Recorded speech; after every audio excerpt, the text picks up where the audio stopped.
मैं अपनी बातों का आगाज करूंगा। तो मैं अपनी बातों को रखने से पहले मैं थोड़ा आसन का सम्मान करते, अजान का समय है, तब तक आप लोग इंटरव्यू ले लीजिए।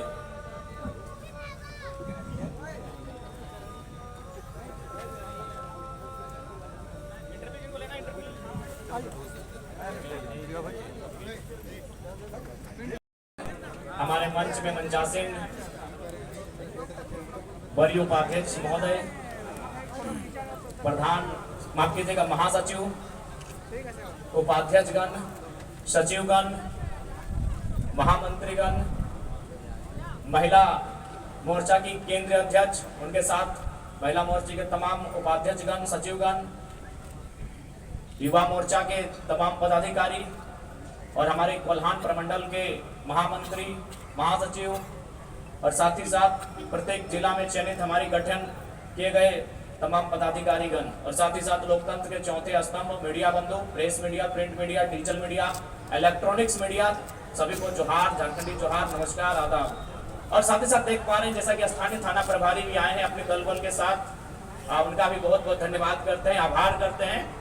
और शायद ऐसा प्रतीत हो रहा है कि आंधियों का आना आरंभ हुआ है। और खैर अगर टाइगर की एंट्री और अगर आंधी तूफान ना हो तो फिर स्वागत किसका। तो सबसे पहले मैं अपनी बातों को आगाज करने से पूर्व जमशेदपुर के पूर्व सांसद अमर शहीद सुनील महतो को नमन करता हूं, वंदन करता हूं। और आज लोकतंत्र के चौथे स्तंभ के माध्यम से मैं वर्तमान राज्य सरकार से आह्वान करूंगा कि केंद्र सरकार से शहीद सुनील महतो की हत्या के लिए एनआईए का गठन हो, एनआईए की टीम उनकी जांच करे, उनकी मृत्यु के कारणों का खुलासा करे और तमाम अपराधियों को कटघरे के भीतर लाके खड़ा करे। ये मैं राज्य सरकार से मांग करता हूं।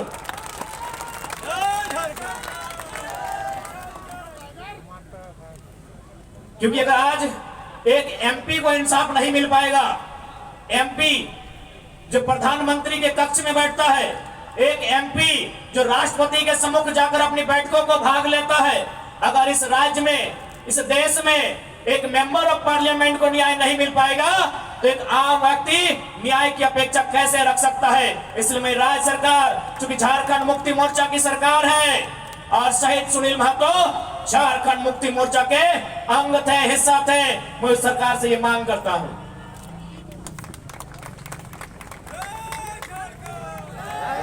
तो आज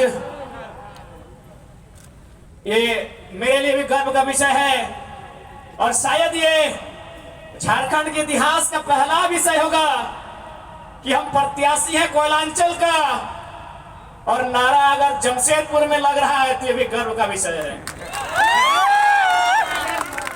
खैर जी हाँ, लोकसभा प्रत्याशी हमने गिरिडीह के लिए सोचा है और अब जमशेदपुर की धरती में नारा लगा रहे हैं, तो कोशिश कीजिए नारा कम लगाने तो जमशेदपुर में भी मन बना सकते हैं। अभी जमशेदपुर के लिए इरादा नहीं है क्योंकि मेरा सोच है कि हम पहला वोट खुद को दें और मेरा वोटर आईडी गिरिडीह में है, इसलिए बाकी भविष्य में जहां जहां से लोग डिमांड करेंगे और जहां से हम लड़ सकते हैं वहां मैदान जंग में शामिल होंगे, क्योंकि हम एक क्षेत्र का लीडर बनने नहीं आए हैं।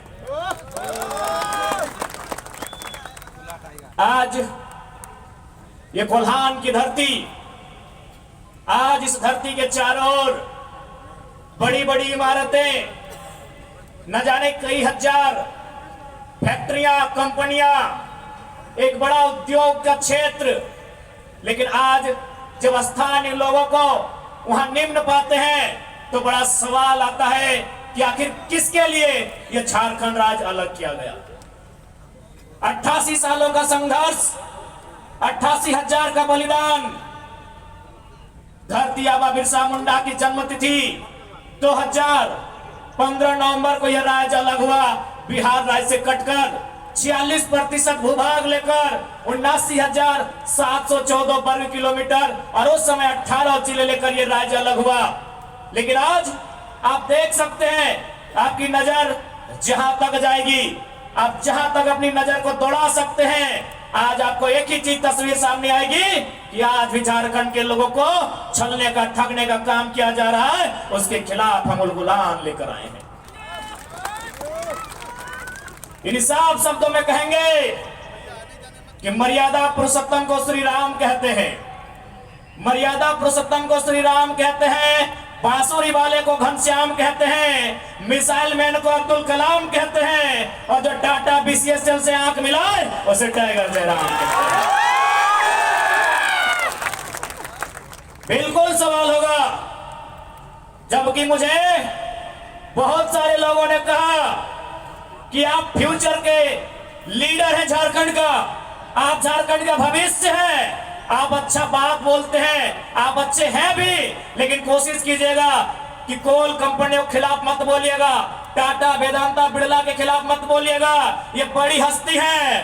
तो हम भी कह दें कि अगर आप बड़ी हस्ती हैं तो याद रखिएगा उस बस्ती को हमारी हस्ती के कारण आप टिके हैं। जी हाँ, ये बातें हमारे सामने आई कि आप अब बिल्कुल इतिहास गवाह है, चूंकि इसे टाटा नगरी के नाम से जाना जाता है, तो मैं आपको इतिहास के पन्ने से परिचय करवाऊंगा। 1977 का वो साल था, लेकिन वो कोल्हान नहीं, वो कोयलांचल था, वो टाटा सिजुआ नामक क्षेत्र था, और वहां के जीएम ने एक कोयलांचल के हीरे को ऑफर किया था कि हम तुम्हें कार देंगे। उस कोयलांचल के हीरे ने कहा था हमें कार नहीं, बदले में रैयतों के लिए रोजगार चाहिए। इस बात में उनके बीच तू में हुआ था, वाद विवाद बढ़ा था, और आज इतिहासकार कहते हैं, आज जो लोग गांवों में वो कहते हैं कि शहीद शक्तिनाथ महतो ने उस समय तत्कालीन टाटा के जीएम के गालों में खींचकर 2 तमाचा लगाया था। मैं उस वंश का औलाद हूं, मैं उस कौम का औलाद हूं। हाँ, ये मानता हूं कि बदले में फिर बाद में शहीद शक्तिनाथ महतो की हत्या उसी टाटा के जीएम के नेतृत्व में हुआ था। आज उसी का पाई पाई हिसाब लेने आया हूं। अरे कब तक डरेंगे भाई? अरे क्यों डरेंगे? मौत से क्यों डरेंगे? मौत तो हमारे नसीब में है। 77 में शक्तिनाथ महतो, 10 साल बाद 87 शहीद निर्मल महतो, 12 साल बाद 99 रतिलाल महतो, फिर 8 साल बाद 2007 शहीद सुनील महतो। तो सुन लीजिए कंपनी के दलालों, 77, 87, 7 अंत में 7 आता है। अब सामने है 2027, आप तैयारी कर लीजिए जयराम महतो के लिए। लेकिन इस बार भूल मत कीजिएगा, क्योंकि मैं अपने समर्थकों को साफ साफ कह दूंगा, बिल्कुल, क्योंकि आज विधायक सांसद की औकात नहीं है इन कई लाख करोड़ के कंपनियों के खिलाफ बात करने की, लेकिन एक साधारण सा लड़का इनके खिलाफ बात करता है। हो सकता है हमारी हत्या होगी, हमें परवाह नहीं, लेकिन अगर मुझे मानने वाले लोग हैं और मेरी हत्या होती है तो मैं आपसे कहूंगा उस समय धरना नहीं दिया जाएगा, ना कोई आगजनी किया जाएगा, ना ही सड़क जाम किया जाएगा, और ना ही बसों का शीशा फोड़ा जाएगा। यदि सच में हमारी हत्या से आपको गुस्सा लगे तो शीशा नहीं, सर फोड़ना उन बेईमानों का जिनके कारण हमारी हत्या। बहुत दिन तक डर के रहे, बहुत दिन तक डर के रहे। कत्ल होगा, शहादत होगी निर्मल महतो की, शहादत होगी सुनील महतो की, और टाटा में असिस्टेंट जीएम के पद पर काम करेगी एसएस की पत्नी। हम सवाल करेंगे, ये सवाल करने का हमको हक है। शहादत देंगे सुनील महतो। आज उनकी विधवा मां रो रही है, आर्थिक दयनीय स्थिति का सामना कर रही है, और एसएसपी की बीबी या फ्री फोकट में जनरल मैनेजर पद पे काम करेगी। हम इसका सवाल करेंगे, आपको जो कहना है कीजिए, आपको जो करना है कीजिए। अरे कब तक डरेंगे कोल्हानवासी? कब तक डरेंगे? कब तक इनकी गुलामी सहेंगे? अरे जिनके हमारे बाप दादाओं की जमीनों पे टाटा जमशेदपुर खड़ा है, हमारी बाप दादा की जमीन पे उसामा चिन्ह खड़ा है, हमारी बाप दादा की जमीन पे किसको खड़ा है, इस बात को जहन में याद रखिएगा कोल्हानवासियों। आज कोल्हांचल से ये टाइगर ये संदेश लेके आया है कि अब हमें डरने की नहीं, अरे मरना पड़े तो मर जाइए, लेकिन आने वाली पीढ़ी के भविष्य के लिए आज हमें इस लड़ाई को लड़ना होगा। मैं लोकतंत्र के चौथे स्तंभ के माध्यम से मैं सवाल करूंगा टाटा मैनेजमेंट से कि ललित दास कौन है? Who is ललित दास?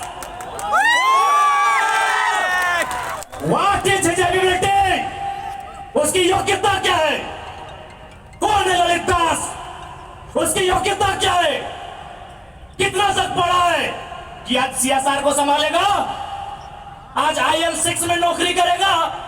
सारा जिसका गांव का उजड़ा, एक नहीं 18 गांव टाटा के उजड़ा है। और छत्तीसगढ़ का रघुवर दास जी का बेटा ललित दास यहाँ IL6 में नौकरी करेगा, सीएसआर को संभालेगा। पूछेंगे मैनेजमेंट से, छापिए इसको हेडलाइन में कि जयराम महतो टाटा प्रबंधन से सवाल करता है, जमशेदपुर की टाटा प्रबंधन से, कि ललित दास कौन है, क्या है उसकी योग्यता? बाहर बात अच्छा मजाक बना के रख दी है। कत्ल होगा हमारा, लहू बहेगा हमारा, हमारी लहू से स्वर्णरेखा की नदी लाल होगी, हमारी लहू से दामोदर की नदी लाल होगी, और ललित दास माला माल होगा। हम सवाल भी करेंगे और बवाल भी करेंगे, इस बात को लिख लीजिए। आइए सामने टाटा के प्रबंधन, और हमें उत्तर दीजिए कि ललित दास कौन है, क्या है उसकी योग्यता? पूर्व मुख्यमंत्री का बेटा होना योग्यता है या वर्तमान राज्यपाल का बेटा होना योग्यता है? क्या यह योग्यता कहा जाएगा? भारत एक संवैधानिक राष्ट्र है। क्या बाप के दौड़ने के बदले बेटा दौड़ेगा बढ़ेगा? बाप के दौड़ से बेटा दौड़ेगा बढ़ेगा? बाप एग्जाम पास करेगा, बेटा टीचर बढ़ेगा? तो पूर्व मुख्यमंत्री है चाहे वर्तमान राज्यपाल है, ललित दास कौन है? हमको हिसाब किताब चाहिए। आज ना ये चुनावी भाषण देने आए हैं, ना राजनीति की बात करने आए हैं। एक संदेश लेके आए हैं कि कोयलांचल और कोल्हान के लोगों, हम दो हमारे दो नहीं। बिल्कुल इस भ्रम में मत रहिए, हम दो हमारे दो नहीं। तीसरा पैदा कीजिए, उसको निर्मल महतो बनाइए, उसको हथियार से लेस कीजिए। अरे कैसे लड़ेंगे आप इनसे? 20 लाख करोड़ की प्रॉपर्टी है इनकी, आप ऐसे लोगों से लड़ पाएंगे? आपका टीचर बेटा लड़ पाएगा? आपका वकील बेटा इनसे लड़ पाएगा? आपका डॉक्टर बेटा इनसे लड़ पाएगा? इसलिए आज कोल्हान और कोयलांचल, हम दो हमारे दो नहीं। तीसरा पैदा कीजिए, उसको निर्मल बनाइए और उन पैमानों से युद्ध के लिए तैयार कीजिए। आपको बचाने कोई नहीं आएगा। आप किससे उम्मीद करते हैं? SSP, आपको जानकारी होना चाहिए, SSP टाटा का साथ देते हैं। हिंदू मुस्लिम का राइट होता है, 44 मुसलमानों की दुकान तोड़ी जाती है, उस समय धारा 144 होता है, लेकिन टाटा रातों रात रोड बनाता है, धारा 144 का कहीं जिक्र नहीं होता है। आपकी सुरक्षा कौन करेगा बताइए? कौन करेगा आपकी सुरक्षा? ये हम आप बताइए हमें, कौन करेगा आपकी सुरक्षा? आज ये डोबो का वीडियो किसी हो, कोई डोबो का सीओ है, पहले मैं कहना चाहूंगा यहाँ बहुत सारे पुलिसकर्मी हैं जो ईमानदार हैं, उनको नमस्कार है।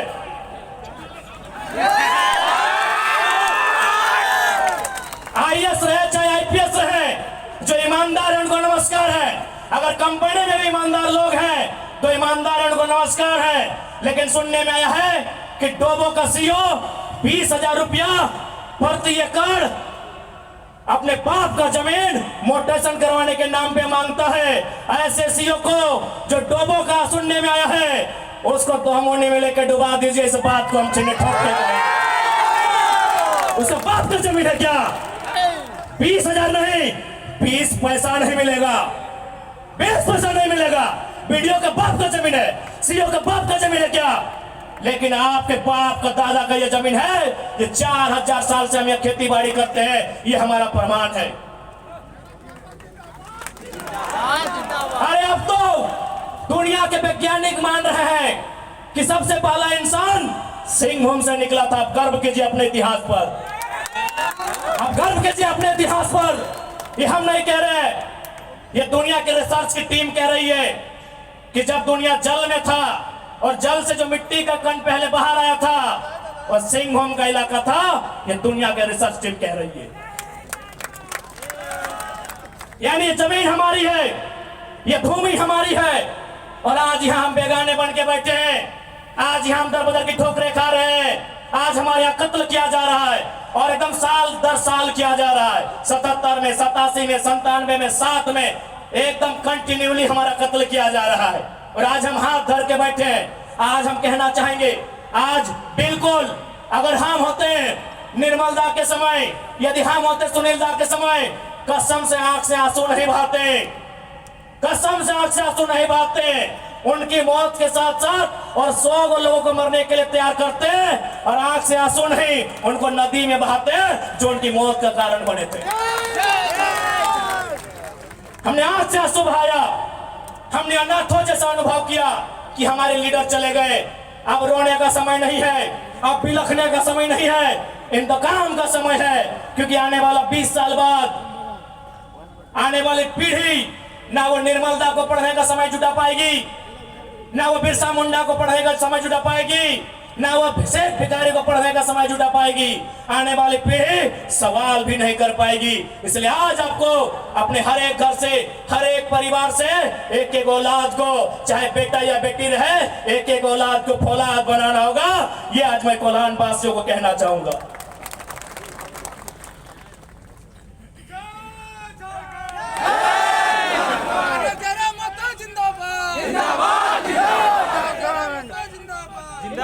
आज मैं एक सवाल करूंगा इस भीड़ से, मैं सवाल करूंगा एक टाटा नगरी में बसे बड़ी बड़ी इमारतों में बैठे लोगों से कि जब 1907 में टाटा की स्थापना हुई थी, मालिक कौन था? टाटा का कोई होगा? जब 1907 में टाटा की स्थापना हुई थी, मालिक कौन था? Who was the founder? Who was the owner? Tata का कोई होगा? नौसेरे भाई टाटा या जो भी उनका नाम है। आज 115 साल बीत चुके हैं। आज टाटा का मालिक कौन है? आज भी टाटा का मालिक टाटा का वंशी है। 100 साल पहले टाटा ने पूंजी का इन्वेस्ट किया था, आज 100 साल बाद भी टाटा का मालिक टाटा का वंशज है। लेकिन एक सवाल होगा मेरा, 100 साल पहले जिन कुर्मियों ने, जिन संथालियों ने, जिन हो ने, जिन गोड़ाई ने, जिन धीवर ने, जिन अल्पसंख्यक ने टाटा में जमीन दिया था, आज उस परिवार के पास क्या नौकरी है? आज हम सवाल करेंगे। अरे आपने पूंजी लगाया, 100 साल बाद अब मालिक है। हमने भी पूंजी दिया है। पूंजी 2 प्रकार की होती है इंपॉर्टेंट, एक जमीन, दूसरा अर्थ। अर्थ आपका, मालिक आज आप है, जमीन हमारी, हम कहां ये सवाल करेंगे। एक ऐसा देश है जो कहता है ये गांधी का देश है, ये किसानों का देश है। गांधी जी कहते थे कि किसानों की आत्मा बसती है गांव में, तो आज कहां है गांव? आज कहां है किसान? केवल पूंजीवादी का हावी, आज चारों तरफ केवल कैपिटलिज्म के लोगों का दबदबा। ठीक है, हम विकास के विरोधी नहीं है। अरे हमने इंसान भी दिया है और जमींदार भी दिया है। हमने इंसान के रूप में कभी बिरसा भगवान को दिया, कभी भागीरथ मांझी, कभी तिलका मांझी को दिया, तो कभी निर्मल महतो, तो कभी सुनील महतो जैसे शेर को हमने दिया। और जमीन की बात कीजिएगा तो जहां तक टाटा की नजर जाएगी वो जमीन सारी की सारी हमारी है। क्या नहीं दिया हमने विकास के नाम पे? विकास के नाम पे हमारा कत्ल हुआ, विकास के नाम पे हमारा गांव उजाड़ा गया, विकास के नाम पे हमको लूटा गया। और आज अगर हम सवाल करेंगे तो आप हमें उग्रवादी जैसे शब्दों से नवाजेंगे। तो आज ये बात जान लीजिए, भले आज ये आपका समय है,